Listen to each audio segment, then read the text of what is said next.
নমস্কার, আরসিটিভি সংবাদের বিশেষ অনুষ্ঠান খাস কথাতে আপনাদের সকলকে আরো একবার স্বাগত। আমরা আজকে যে মানুষটির সঙ্গে কথা বলবো তাকে আপনারা সকলেই চেনেন, উত্তরবঙ্গের বিশিষ্ট বাচিক শিল্পী এবং অবশ্যই তিনি শিক্ষা জগতের সঙ্গে যুক্ত রয়েছেন। রায়গঞ্জের একটি স্বনামধন্য স্কুলের শিক্ষিকা শ্রীপর্ণা দত্ত। শ্রীপর্ণাদি, আমাদের আরসিটিভিতে স্বাগত। প্রথমেই যে বিষয়টা আমি তোমার কাছ থেকে জানবার চেষ্টা করব যে রায়গঞ্জের বুকে যে সময় আবৃত্তি বলে মানে গান নাচ সেগুলো সকলেই করতো, তার জন্য অনেক প্রতিষ্ঠান ছিল, কিন্তু আবৃত্তি যেটা মানে এটা মানুষ করতে পারে বা এটা একটা শিল্প হয়ে উঠতে পারে, এটা একটা বিভিন্ন অনুষ্ঠানে করা যেতে পারে, এই বিষয়টা শুরুটা রায়গঞ্জের বুকে যদি খুব ভুল না হয় শুভব্রত লাহিড়ী এবং তারপরে তোমার হাত ধরে আশিস বাবু তার অনেকটা পরে এসছে। ফলে আবৃত্তি চর্চা যেটা রয়েছে রায়গঞ্জ এবং উত্তরবঙ্গের বিভিন্ন জায়গায়, সেখানে বেশ কয়েকজনের নাম উঠলে সেখানে তোমার নামটাও থাকবে, এটা নিয়ে অস্বীকারের প্রশ্ন নেই। তোমার কাছে প্রথমে যেটা জানতে চাইবো যে একজন বাচিক শিল্পী হয়ে ওঠার গল্পটা কি এবং কার কাছ থেকে তুমি অনুপ্রাণিত হয়েছিলে? হ্যাঁ, একদমই তাই। একটা সময় ছিল যখন আবৃত্তি ছিল, অনুষ্ঠান হচ্ছে, গান হচ্ছে, নাচ হচ্ছে, তার মধ্যে একটু স্বাদ বদলে একটা কবিতা বলবি, আচ্ছা একটা কবিতা বলে আয়। চলে গেল, এসেছে ধরো তিমির বরস লেগেছে হাওয়ার পরে বলে দিয়ে চলে এলো, এরকম একটা 25শে বৈশাখ পাড়ার মঞ্চে ওই গ্যাপ ভরার জন্যে আবৃত্তি ছিল। আবৃত্তিকে একটা শিল্পের পর্যায়ে নিয়ে যাওয়ার জন্যে রায়গঞ্জে, বিশেষ করে রায়গঞ্জের বুকে আমি মনে করি যে আমাদের একটা অবদান রয়েছে, যেখানে আমরা এরকম বহু অভিজ্ঞতা আছে যে হয়তো অনুষ্ঠান করতে নেমেছি, যারা বিশিষ্ট জনেরা বসে আছেন তারা উঠে যাচ্ছেন, যেই দেখলেন যে নেমেছি, গাড়ি থেকে নামলাম, ওর অনুষ্ঠান যে শুনে যাব। এই যে জায়গাটা তৈরি করতে পারা, এটা একদিনে তো হয়নি, অনেক পরিশ্রম, অনেক চেষ্টা, অনেক ঘাত প্রতিঘাতের পরে কিন্তু এই জায়গাটা। তবে একটা কি, আমরা যখন ছোট ছিলাম না, তখন প্রচুর অনুষ্ঠান হতো রায়গঞ্জে। অনুষ্ঠান বলতে যে শুধু কম্পিটিশন না, বিভিন্ন দিনগুলোকে পালন করা, সেখানে না সুজিত ভূষণ রায়ের কথা বলতেই হয়, নমস্য ব্যক্তিত্ব, যিনি একদম এই যে মাটিটা তৈরি করা বিভিন্ন অনুষ্ঠানের, এই যে শতরঞ্চি পাতা থেকে শতরঞ্চি তোলা, মানে ওই মানুষটার অবদান কখনো আমরা ভুলতে পারি না। আজকে তিনি আমাদের এই স্টেজগুলো দিয়েছিলেন বলে কিন্তু আমরা জায়গাগুলো তৈরি করতে পেরেছি। আমরা তো যদি ঘরে বসেই যদি আমরা অনুশীলন চালিয়ে যেতাম, তাহলে তো আজকে শ্রীপর্ণা দত্ত হয়ে ওঠার অনেকটা আরো বেশি সময় লেগে যেত। এটা একটা ঘটনা। তো আমাদের যেটা শুরুটা যেটা যেভাবে করেছি, সেখানে তখন তো এই এখন প্রচুর প্রতিষ্ঠান হয়েছে যারা আবৃত্তি চর্চা কেন্দ্র তৈরি হয়েছে, তখন তো ছিল না। তারপরে এখন অনলাইনেও আবৃত্তি শেখা যাচ্ছে, তবে সেটা কতটা সেটা পরের প্রশ্ন। কিন্তু যেটা হয়েছে আমার ক্ষেত্রে, অবশ্যই আমার যারা সিনিয়ররা ছিলেন তারা করতেন, দেখতাম, ভালো লাগতো। আর যেটা সব যার কথা একদমই মানে না বললেই নয়, যার হাত ধরে এই জগতে প্রবেশ, সেটা হচ্ছে আমার মা। আমাদের বাড়িতে একটা চর্চা ছিলই। আর আমার মা, তুমি তো জানো যে আমরা দু বোন, আমাদের দু বোনকেই না মা আবৃত্তি এবং ডিবেট দুটোই করাতেন। বেশ কিছুদিন করার পরে একদিন প্রশ্ন করলেন, আমার দিদিকেও দাঁড় করিয়ে আমাকেও দাঁড় করিয়ে, যে কোনটা কার ভালো লাগছে। সেদিন থেকে আমাদের লাইনটা একটু আলাদা হয়ে গেল। তারপরেও করেছি, দুজনেই দুটো করেছি, কিন্তু ওই পছন্দের বিষয়টা আলাদা। এবং এখান থেকে কিন্তু মা আমাদের পছন্দটা জেনে গেলেন এবং সেইভাবে আমাদের গাইড করলেন। হ্যাঁ, বিভিন্ন অনুষ্ঠানে নিয়ে যাওয়া, তৈরি করা, এবং অসম্ভব ভালো গান ছিল মায়ের। আমি মনে করি আবৃত্তির ক্ষেত্রে না, আবৃত্তি কেন, গান আবৃত্তি যে কোনো কিছু, কানটা খুব দরকার। তোমার কান যদি ঠিক থাকে, তুমি শুনছো কি বলছি, কেন বলছি, কিভাবে বলছি, কেন এভাবে বললাম না, এই চিন্তাগুলো আসবে তো আমার যখন কানে সেটা ঢুকবে। কানটা তৈরি করে দিয়েছিলেন মা। সেই জায়গা থেকে মানে তোমার অনুপ্রেরণার জায়গাটা তোমার একদম। এবং এমনও হয় আজও আমি শিখি। কিন্তু এই যে তোমার সাথে কথা বলছি, তোমার কোনো একটা টোন বা তোমার একটা থ্রোয়িং যদি আমার ভালো লাগে, আমি সেটা নিই।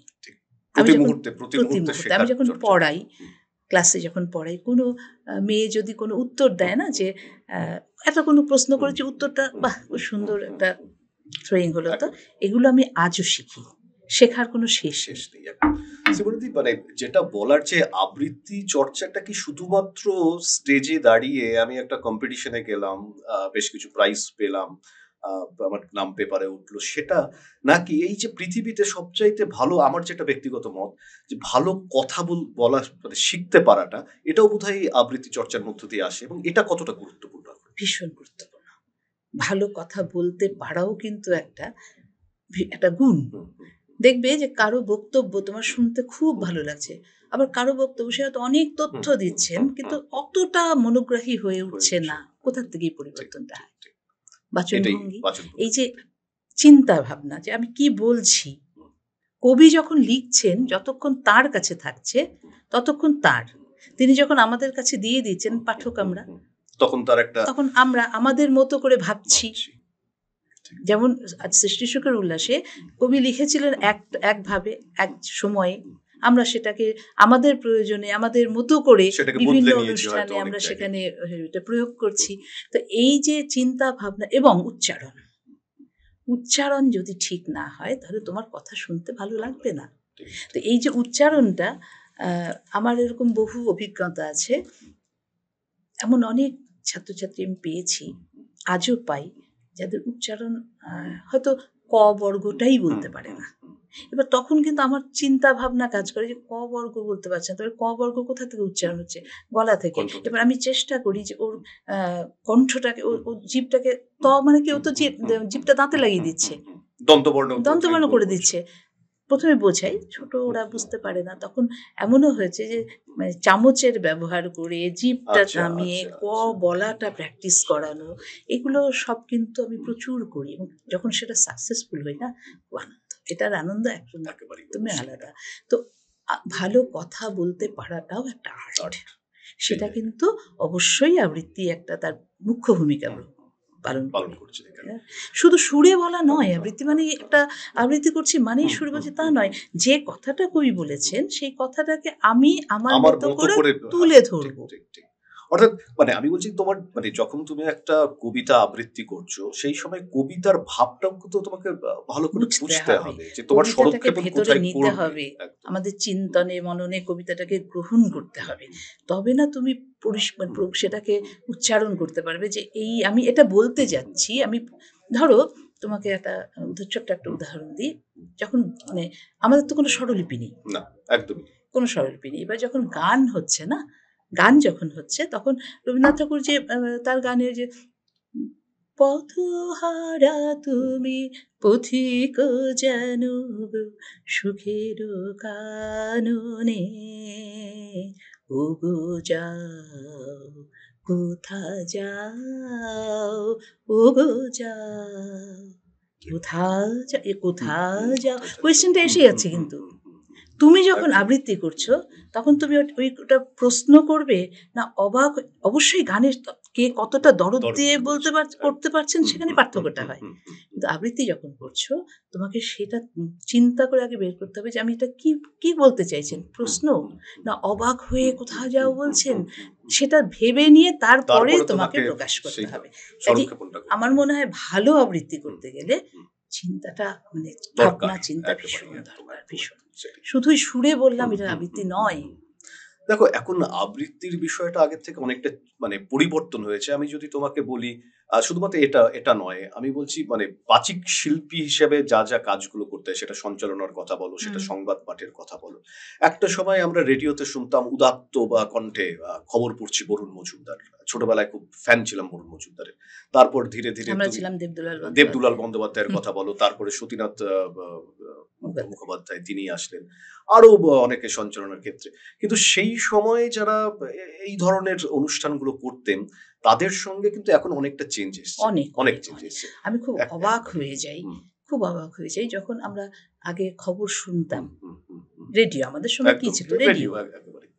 এবার যখন আমরা খবরটা শুনতাম, যখন কারো মৃত্যু সংবাদ দিতেন, একদম কোমল স্বরের ব্যবহার, গানের ক্ষেত্রে যে কোমল স্বরের ব্যবহার হয়, কথার ক্ষেত্রে সেই কোমল স্বরের ব্যবহার, কথাটা দিয়ে তোমাকে সেটাকে মানুষের মধ্যে পৌঁছে দেওয়া, সেইটা এখন তো শুনি যে এখনকার খবর যখন হয়, বেশিরভাগ ক্ষেত্রে, সবার ক্ষেত্রে বলবো না, যখন হয় কারো মৃত্যু, অমুক জায়গায় মৃত্যুবরণ করেছে, একটা অদ্ভুত মানে মৃত্যুটা যে মানুষের মধ্যে একটা দুঃখ, একটা কষ্ট তৈরি করে দিতে হবে, সেই যে ফিলটা এখন ধরো আমি তোমাকে বলি যে এখন আবৃত্তির ক্ষেত্রে আবহ এসছে, তো আবহ কি করছে, যখন মিউজিকটাই এমন হচ্ছে যে দুঃখের একটা সুর তৈরি করে দিচ্ছে, তারপরে তার সঙ্গে যখন কথাগুলো যাচ্ছে অবশ্যই ভীষণ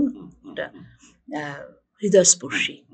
কিন্তু আমরা যে সময় করেছি বা এখনো আমরা কোথায় আবৃত্তি করি, যখন করি তখন আমাদের কিন্তু ওইটা তৈরি করতে হয়, ওই জায়গাটা গলা দিয়ে, কথা দিয়ে, উপস্থাপনা দিয়ে ওই জায়গাটা, ওই পরিবেশটা তৈরি করতে হয়। আমার সাপোর্ট পাচ্ছ বিভিন্ন জায়গা থেকে, সেটা গোটাটাই তখন করতে একেবারে একদম সম্পূর্ণ আমাদের একটাই অস্ত্র, সেটা গলা, এর বাইরে কিচ্ছু ছিল না। এবং সত্যি কথা বলতে হলো যে আমরা এখন তো কত ভালো মাইকে করি, একটা সময় এখনো বিভিন্ন অনুষ্ঠানে আমরা তো সেই একদম সব জায়গায় ক্লাস মাইক তো আমরা পাই না, রেকর্ডিং এর ক্ষেত্রে অটোটিউন থেকে শুরু করে সবকিছু হচ্ছে, এই প্রযুক্তিবিদ্যা এত উন্নত হয়েছে, কিন্তু আমাদের কিন্তু সেই সুযোগ ছিলও না, আজও সেভাবে আমরা নিতে পারি না, পুরোনো দিনের মানুষ তো। তো এবার যখন যেমন মাইক পাই আমরা কিন্তু সেভাবেই সেটাকে তুলে ধরার চেষ্টা করি, এটা আমাদের, আমি বলবো এটা আমাদের গুণ। এই জায়গাটা তুমি যখন মাইকের প্রসঙ্গে তুমি বললে, আমি তোমার কাছে একটা জানতে চাই, এটা অনেক শিল্পী যারা নতুন প্রজন্ম আসছে, আমাদের এখানে তেমন ভাবে মাইক্রোফোনের ব্যবহারটা কিভাবে করতে হয় সেটা অনেকের কাছেই অজানা, যেটা কলকাতার বিভিন্ন ওয়ার্কশপ গুলো যখন আমার সৌভাগ্য আছে দু একটা অ্যাটেন্ড করবার ক্ষেত্রে, সেখানে মাইক্রোফোনের ব্যবহারটা কিন্তু একটা অত্যন্ত গুরুত্বপূর্ণ বিষয়, অত্যন্ত গুরুত্বপূর্ণ। এখন আমরা বলে দিই যে কিভাবে মাইক্রোফোনটাকে ইউজ করতে হবে, কিভাবে আমি যখন একটা কোনো অনুষ্ঠান কোনো একজন করলো, পরে তাকে বলি তুমি যখন এইভাবে ধরেছিলে মাইক্রোফোনটা, তাহলে অবশ্যই কি হবে, তুমি যখন সামনাসামনি মাইক্রোফোন নাও, সব মাইক্রোফোন তো আর সেই জায়গা না, যারা অপারেট করছে তারাও অতটা, হ্যাঁ অবশ্যই। তো আমার প, ফ, ব, ভ অটোমেটিক্যালি হাওয়াটা বেরোচ্ছে, এবার সেইভাবে মাইক্রোফোনটাকে ইউজ করতে হবে। এবং বিভিন্ন অনুষ্ঠানে তুমি খেয়াল করে দেখো যে আমি আমারটা বলতে পারি যে প্রথমে কিছু কথা বলি, কথা বলা মানে কিন্তু শুধু যে কথা বলছি বা অডিয়েন্স নিচ্ছি তা নয়, সঙ্গে মাইক্রোফোনটাকেও অ্যাডজাস্ট করা, আমার মাইক্রোফোনটা কিভাবে কাজ করছে এবং আমি কিভাবে বললে আমার আবৃত্তিটা কোথায় যাবে, সেগুলো একটা ভীষণ গুরুত্বপূর্ণ।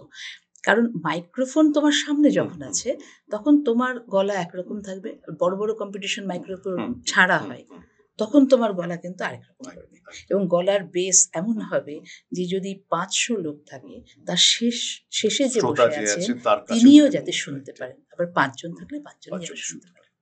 এটা অ্যাডজাস্ট করাটা একটা বড় বিরাট গুণ থাকতে হবে শিল্পীর কাছে।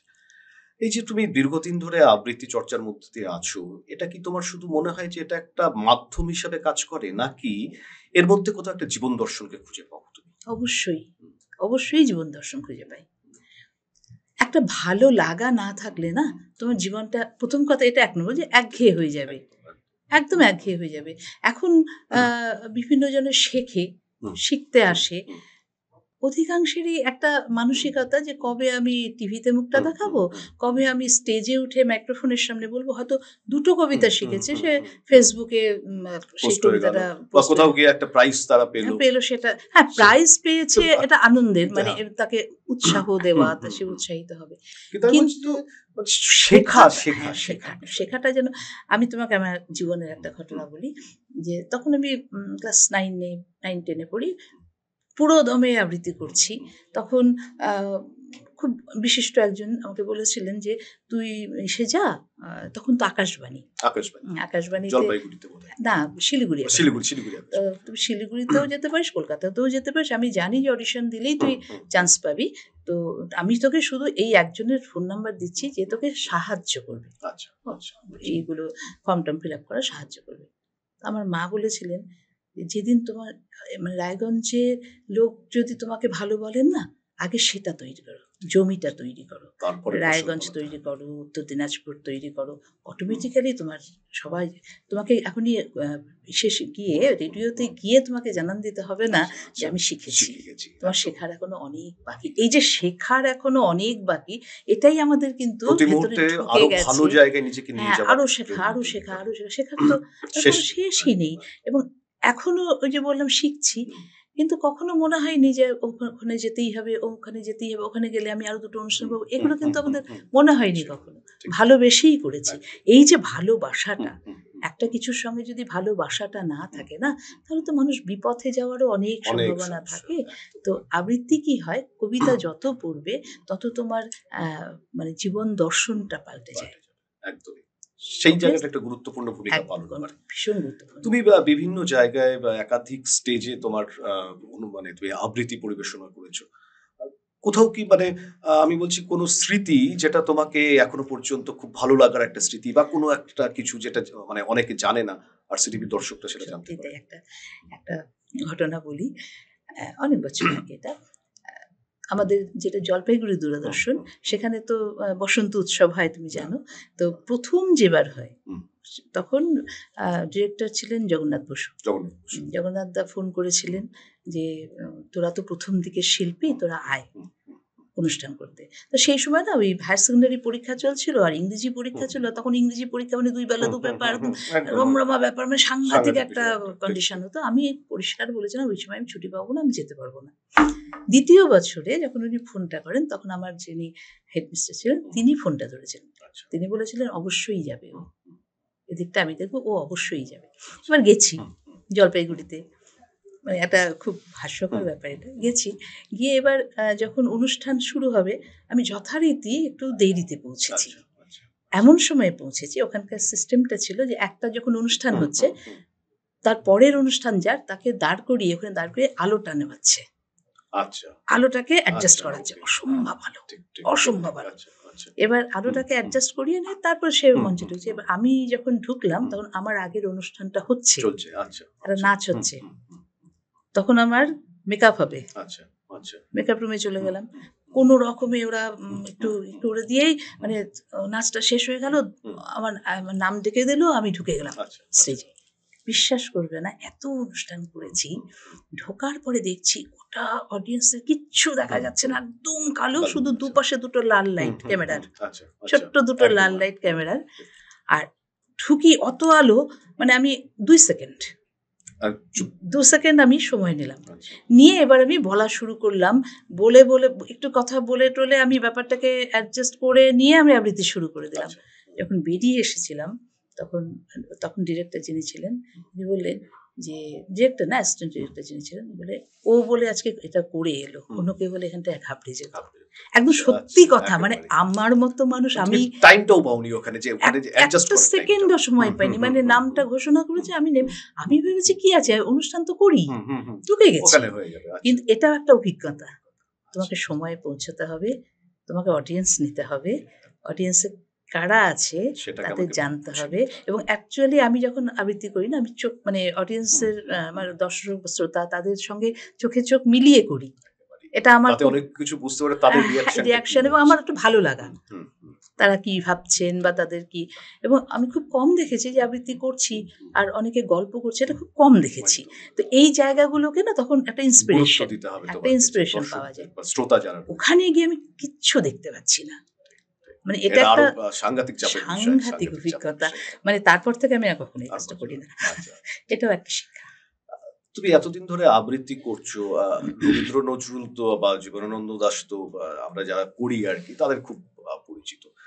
যদি তোমাকে বলা হয় যে কোন কোন কবির কবিতা তোমাকে তোমার করতে ভালো লাগে, এরকম পছন্দের তালিকা কিছু রয়েছে? সেরকম ভাবে অবশ্যই পছন্দের তালিকা তো থাকেই, সুনীল গঙ্গোপাধ্যায়, রবীন্দ্রনাথ ঠাকুর, কাজী নজরুল ইসলাম, এটা কমন থাকবেই। সবচেয়ে যেটা মনে হয়, যখন যে অনুষ্ঠানগুলো হয় না, আমি চেষ্টা করি সেই যে অনুষ্ঠানটা হচ্ছে, যে বিষয়ের উপরে হচ্ছে, সেটাকে গুরুত্ব দিতে। আমার কবিতা নির্বাচন, সেক্ষেত্রে আমার পছন্দের কবিরা থাকেন, বা যাদের কবিতা নতুন পড়েছি তাদেরও থাকেন। এরকম ভাবে আমি খুব বায়াসড নই যে কবিতাই আমার সবচেয়ে বেশি ভালো লাগে, কবিতা ভালো লাগে। পরিবেশটা বুঝে তোমাকে হ্যাঁ, সেখানে এবং করতে কবিতা ভালো লাগে, সব রকমের কবিতাই আমি পড়ি। আচ্ছা কবিতা ভালো লাগে, এবার সেটা কোনটা আমি আবৃত্তি করব কোনটা করব না সেটা তো আরেকটা বিষয় হয়ে যায়, কিন্তু কবিতা ব্যাপারটাই আমার ভালো লাগে। একটা প্রশ্নই বাচিক শিল্পীদের কাছে খুব ভীষণভাবে ঘুরে ফিরে আসে, সেটা আমি তোমাকেও জিজ্ঞাসা করছি, যে সব কবিতাই কি আবৃত্তিযোগ্য মনে করো, করা যায় সবকিছু কবিতা? সব কবিতা আবৃত্তিযোগ্য নয়, একদমই পাঠযোগ্য হতে পারে, কিন্তু আবৃত্তিযোগ্য সব কবিতা। এটা আমার একদম ব্যক্তিগত মতামত যে সব কবিতা আবৃত্তিযোগ্য নয়। শ্রীকান্তি, যদি তুমি এতদিন ধরে শেখাচ্ছ আবৃত্তি চর্চা, যারা নতুন প্রজন্ম আসছে তাদের ঠিক কতটা উৎসাহ তুমি তাদের মধ্যে দেখতে পাচ্ছ, বা তারা যাতে ভালো, আমি বলছি যে সবাই যে বাচিক শিল্পী হবে এমনটা নয়, আমাদের প্রতিদিনকার জীবনে, দৈনন্দিন জীবনে যদি আমি একটু ভালোভাবে কথা বলতে পারি, সেটা আমাদের মানে সমাজগতভাবে, সামাজিক ভাবেও সেটা কিন্তু একটা বড় প্রাপ্তি। আমি সবসময় এটা বলি শান্তনু, যাদের আমি শেখাই, যে ভালো কথা বলতে পারাটাও একটা আর্ট। আর আবৃত্তি মানেই তাকে একদম সব জায়গায় ফার্স্ট হয়ে আসতে হবে এমন নয়। আমার যখন অবসর সময়, যখন কোভিড ছিল, অনেক ছেলে মেয়েরাই কিন্তু মোবাইলের প্রতি আসক্ত হয়ে গেছে, অনলাইন, কারণ তাদের আর কিছু হয়তো বা ছিল না, পাশাপাশি আর কিছু থাকলে, সেই চর্চাটা থাকলে সেটার মধ্যেই তো আনন্দ খুঁজে। একটাই শুধু বলার, যে তুমি যে কাজটা করছো সেটা, তুমি গান করো গান, আবৃত্তি করো আবৃত্তি, তুমি নাচ করো না, যেটাই করো না কেন তাতে আনন্দটা খুঁজে পাও। আনন্দটা পেলে অটোমেটিক্যালি শিখবে। বাবা মা যদি জোর করে নিয়ে যান, আঁকা, যে আঁকতে ভালোবাসে, আমি তাকে, আমার কাছে যে আবৃত্তি শিখতে আসে তাকেও আমি বলি যে প্রতিদিন একটা করে আঁকবি, তুই আমাকে দেখাবি। এই যে তার মাঝখানের ভালোবাসা, ভালো লাগাটা, ভালোবাসা যদি তৈরি করে দেওয়া না যায়, তবে কি এখন তো যারা আসে, মানে আমি সবার কথা বলবো না, অনেকেই আছে যারা সত্যি কথাই আবৃত্তিটাকে ভালোবেসে আসে, আবৃত্তি ভালোবেসে ফেলে, করতে করতে ভালোবেসে ফেলে।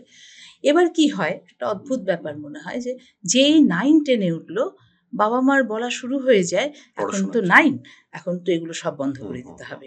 অথচ সেই বাচ্চাটি হয়তো দেখা যায় যে দিনে হয়তো আধা ঘন্টা 1 ঘন্টা সে হয়তো মোবাইল ঘাটছে, টিভি দেখছে, কিন্তু তাতে সময় নষ্ট হয় না, তাতে কিন্তু সময় নষ্ট হচ্ছে না। সময় নষ্ট হচ্ছে কোথায়? গান শিখলে, আবৃত্তি করলে, নাচ করলে, তখন ভীষণ পড়াশোনায় ব্যাঘাত ঘটে।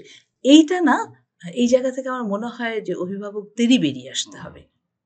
আমার মনে আছে, আমি যখন এবার মাধ্যমিক দিই, সেবার মাধ্যমিক পরীক্ষা ছিল মার্চ মাসের ফার্স্ট উইকে, ফেব্রুয়ারি মাসের লাস্ট উইকে আমাকে স্কুল থেকে কম্পিটিশনে পাঠানো হয়েছিল, স্কুল রিপ্রেজেন্ট করার জন্য, যে তুমি তো এখনো আমাদের স্কুল থেকে বেরিয়ে যাওনি, অতএব তুমি স্কুলেই আছো, তুমি যাও, কারণ প্রাইজটা স্কুলের আসবে এবং স্কুলের নামটা হবে রায়গঞ্জ গার্লস। তো এই জন্য কিন্তু তাতেও করেছি, তাতে কিন্তু খুব খারাপ যে রেজাল্ট করেছি তা তো নয় একেবারে। আমি আরেকটি প্রশ্ন করে আমরা একটু বিজ্ঞাপনী বিরতিতে যাব। এই যে তুমি প্রথম দিকে বললে যে একটা উচ্চারণটা একটা যে কোনো বাচিক শিল্পী বা যারা এটা নিয়ে কাজ করছে গুরুত্বপূর্ণ বিষয়, ভীষণ গুরুত্বপূর্ণ। এই বিষয়টা কিভাবে ডেভেলপ করা যেতে পারে, যারা আমাদের এই অনুষ্ঠান দেখছে, যারা এটা নিয়ে ইন্টারেস্টেড? প্রথম কথা না, যে প্রত্যেকটা উচ্চারণে একটা স্থান আছে, উচ্চারণ স্থান। সবার আগে তোমার জিভ ফ্লেক্সিবল হতে হবে, কারণ জিভ যদি সময় মতো সঠিক জায়গায় স্পর্শ না করে, তাহলে উচ্চারণটা তো ঠিকঠাক হবে না। সেই জন্য জিভের কিছু ব্যায়াম আছে, সেই ব্যায়ামগুলো করতে হবে। আর নর্মালি আমরা যখন, আমি এটা সবসময় বলি, যে আমরা যখন কথা বলছি তখন এক রকমের উচ্চারণ হবে, আর আবৃত্তি করতে দাঁড়ালে আরেক রকমের উচ্চারণ হবে, এটা কখনো হয় না। যখন নর্মালি তুমি কথা বলছো তখনও তুমি তোমার সঠিক উচ্চারণে বলো, সঠিক উচ্চারণে বললে তোমার আবৃত্তি করার সময় উচ্চারণ নিয়ে আলাদা করে আমার ভাবতে হচ্ছে না। এবার আমি আবৃত্তি করতে দাঁড়িয়েছি, এবার আমাকে বসনরা দর্শনরা আলাদা করে বলতে হবে, আমাকে এই উচ্চারণটা ঠিক না। তুমি নর্মালি কথা বলছো তখনও কিন্তু সেই উচ্চারণটা ঠিক করে করো। এবং আমার কাছে অনেকে আসে যারা স বলতে পারে না, স হয়, তাদেরকে ঠিক করা, উচ্চারণ স্থান দেখিয়ে, এমনকি চামচ দিয়ে স্পর্শ করে জায়গাটা দেখিয়ে এখানে স্পর্শ করো, এবং তারা যখন নিজেরা করতে পারে, সত্যি কথা বলতে তো ওরাও খুব আনন্দ পায়, আমি পেরেছি। তো এই উচ্চারণটা করতে গেলে সবার আগে যেটা দরকার অনুশীলন। কোনো কিছুই প্র্যাকটিস ছাড়া তুমি একবার করতে পারবে না, এটা সম্ভবই না। যে আমি ভীষণ ভালো পড়াশোনায় দারুণ রেজাল্ট করেছি কিন্তু একদম পড়তো না, এটা হয় না। হবে কি? আরেকটা গুরুত্বপূর্ণ পার্ট থাকছে, সেটা হচ্ছে সঞ্চালনা।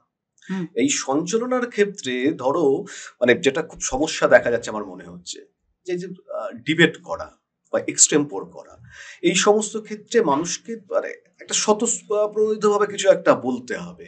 এই জায়গায় এখন কিন্তু দেখবে ধীরে ধীরে দীপাবলি উৎসবগুলোতে তুমি লক্ষ্য করবে যে আমরাও যখন একটা সময় বড় হয়েছি, ডিবেট এক্সটেম্পোর এটা খুব ভালোভাবে চলতো, ভীষণ ভালোভাবে চলতো। মানে ডিবেট এবং এক্সটেম্পোরের দিন আমার স্মৃতিতে আছে যে দীপাবলি, যেটা দেবীনগর দীপাবলি, সেখানে ভিড় হতো শোনার জন্য, ভিড় হতো। এবং সেই যে রতন নন্দী, স্বপন অসাধারণ তখন ওই সময় ছিলেন বিভিন্ন জায়গায়, একটা ছিল অসাধারণ। এখন তুমি লক্ষ্য করবে এই সেগমেন্টটা কিন্তু কোনো আর কম্পিটিশনে, বেশিরভাগ কম্পিটিশনে অনেকে জানেই না যে ডিবেট এক্সটেম্পোর কিভাবে করতে হয়। এই যে কথার যে বিষয়টা, কথার যে তোমাকে নিজের থেকে কথা বানিয়ে বলতে হবে, এটা কি কোথাও তোমার মনে হচ্ছে যে যারা নতুন প্রজন্ম উঠে আসছে তারা সার্বিক বিষয়গুলো নিয়ে পড়াশোনার কোথাও একটা অভাব? আমার মনে হয় এটাই যে দেখো, পরীক্ষার পড়া একদম, কিন্তু এগুলো করতে গেলে যে একটা ভাস্ট নলেজ রাখতে হয়, সব বিষয়ে জানাটা, সবকিছু সম্পর্কে একটা জানার আগ্রহ থাকাটা, এটা কারণ এগুলো তো স্ক্রিপ্টেড নয়। ধরো যারা সঞ্চালনা করছে সেটা স্ক্রিপ্টেড নয়, তোমাকে পরিবেশ পরিস্থিতি বুঝে সেখানে নিজের থেকে একদম। এবং আমার একটা অনুষ্ঠান ছিল, প্রথম ইন্টারনেট চালু হচ্ছে রায়গঞ্জে, তখন আমাকে যিনি জিএম এজিএম যারা এসেছিলেন ওনারা বলছেন আপনার স্ক্রিপ্ট কোথায়? আমি বললাম যে স্ক্রিপ্ট এই তো, মানে শুধু বলছি এখানে তো শুধু কার পরে কে বলবে সেটা করা আছে, আলাম বাকিটা যে মাথায়। একদম এই জায়গাটা কিন্তু এখন অনেকটা অভাববোধ লক্ষ্য করা যায়। এবং সঞ্চালনার যে ধরনটা না, সেটাও অনেকটা পাল্টে গেছে, হয়তো বা ভালো, হয়তো আগের থেকে অনেকটাই ভালো। আমরা তো যে আমাদের কাছে কিছু কিছু ক্ষেত্রে একটু চোখে লাগে, মানে প্রথম কথা, যে সঞ্চালনা করছে তার যদি উচ্চারণ ঠিক না থাকে বড্ড কানে লাগে। হ্যাঁ, যারা নিউজ পড়ছেন খেয়াল করে দেবে অনেকেরই উচ্চারণ ভীষণ, মানে চ ছ জ ঝ বিশেষ করে ভীষণ আমার কানে ভীষণ লাগে। চ বর্গ তো আর দন্তবর্ণ নয়, প্রত্যেকটা উচ্চারণ স্থান আলাদা। এই যে উচ্চারণ যদি ঠিক না থাকে তোমার কানে লাগবেই, শুনতে কানে লাগবে। এবার এখন কি হচ্ছে, নতুন প্রজন্ম কিন্তু ভাবছে এটাই ঠিক, এইভাবে বলাটাই ঠিক, কিন্তু তারা তো আগেরটা শোনেননি, সেই কারণে তাদেরকে দোষ দেওয়া যায় না। শুনবে, যত জানবে তত নিজের কানটা আরো। এবং সঞ্চালনা করতে গেলে তার জন্য কিন্তু কোনো প্রথা নেই তো, মানে এইভাবে সঞ্চালনা করতে হবে, এটা কোনো নির্দিষ্ট প্রথা নেই। তাহলে তোমাকে যেটা করতে হবে সেটা হচ্ছে যে কখন কোন বিষয়টা এসে যাবে তুমি জানো না, কখন কোন বিষয়টা নিয়ে বলতে হবে সেটা তুমি জানো না, সেক্ষেত্রে আমাদের অবশ্যই পড়াশোনাটা অনেকটা বেশি করতে হবে। তাহলে কোন কথার পর কোন কথা আসবে সেটা মানে একদম মানে স্বতঃস্ফূর্তভাবেই এটা চলে আসবে। তোমার স্ক্রিপ্ট তুমি লিখে নিয়ে গেলে মুহূর্তে কিছু চেঞ্জ হয়ে এসে গেল, কি করে করবে তুমি, ম্যানেজ কি করে করবে? পড়াশোনার মাত্রাটা মানে বইয়ের পড়া তো অবশ্যই, পাশাপাশি আদার্স যে পড়াশোনা করা, কিছু তথ্য ডেটা, এগুলো ডেলিকার যে নিউজ পেপার আছে সেটাকে পড়া, জানা, মাথায় রাখা, শুধু পড়া না মাথায় রাখা, সেটাকে এটা ভীষণ জরুরি। শ্রীমতী, সামনেই পুজো, একেবারে আকাশে বাতাসে তো মায়ের আগমনী একটা সুর, প্রকৃতির সঙ্গে সঙ্গে আমাদের মধ্যেও একটা আনন্দের রয়েছে। কিন্তু গত বছর যে পরিস্থিতি গোটা বাংলাকে নাড়িয়ে দিয়েছিল, অভয়া, মানে একেবারে যে মেয়েটি দু চোখে স্বপ্ন দেখেছিল যে একজন চিকিৎসক হবেন, তার এই নির্মম পরিণতি, এটা গ্রাম বাংলা থেকে শুরু করে শহর প্রান্তিক মানুষ, মেয়েরা রাস্তায় নেমে প্রতিবাদ জানিয়েছে, রাত দখল পর্যন্ত করতে হয়েছে। এই আগমনীর ক্ষেত্রে কতটা বেদনাদায়ক বলে মনে হচ্ছে যে এখনো অভয়ের বিচার পাননি বলে তার মা বাবা বিভিন্ন জায়গায়। এখানেই প্রশ্নটা যে এতদিন লেগে যাচ্ছে একটা বিচার পেতে, বিচার ব্যবস্থার উপর, তার মধ্যে কতগুলো ঘটনা আরো ঘটে গেল। তার কারণ আমার মনে হয় যে একটা যদি সদর্থক বিচার হয় না, তাহলে একটা দৃষ্টান্ত প্রয়োজন ভীষণভাবে। যতই তুমি বলো না কেন, যদি শিশুদের একটু শাসনে রাখা না যায়, তাহলে কিন্তু সবসময় সব জায়গায় ভালোভাবে কথা বলে ভালোবাসা তো থাকবেই, হয় না। ঠিক তেমনি করে সমাজের ক্ষেত্রেও যদি দৃষ্টান্ত স্থাপন করা না যায়, তাহলে কিন্তু এই প্রবণতা চলবে। আমরা একের পর এক ঘটনা, আমরা কোনো রাজনৈতিক আলোচনায় যাচ্ছি না, অভয়ার মৃত্যু আমরা দেখলাম একেবারে নদিয়ার বুকে তামান্না বলে একটি মেয়ে বাড়ির সামনে দাঁড়িয়েছিল, বোমার কি অপরাধ, তাকে একেবারে ছিন্ন বিচ্ছিন্ন, কি অপরাধ করেছিল সে, ল কলেজের ঘটনা, কি অপরাধ করেছিল, একটার পর একটা ঘটনা ঘটেই চলেছে। এখন ওই যে বললাম যে বিচারটা যদি ঠিকঠাক হতো, মানে একটা বিচার যদি আমরা পেতাম, সদর্থক একটা বিচার যদি পেতাম, তাহলে মনে হয় কিছুটা হলেও একটা যেটাকে কন্ট্রোল বলা যায় সমাজের উপরে, সেটা হয়তো আসতো। এই কারণে না আগমনী আজ আর এখন আর আমাদের খুব বেশি নাড়া দেয় না। যে মায়ের আমরা পুজো করছি, সেই যে রক্তমাংসের মা বোন যখন এই পরিণতি ঘটছে, রক্তাম্বর ধরনী মা, সেই তো এবার একদম যে মেয়েটি, সেও তো আগমনীর অংশ, একেবারেই সমাজের প্রতিটি মেয়েই তো দুর্গার প্রতীকী রূপে কল্পনা করেছে, একদম তাই।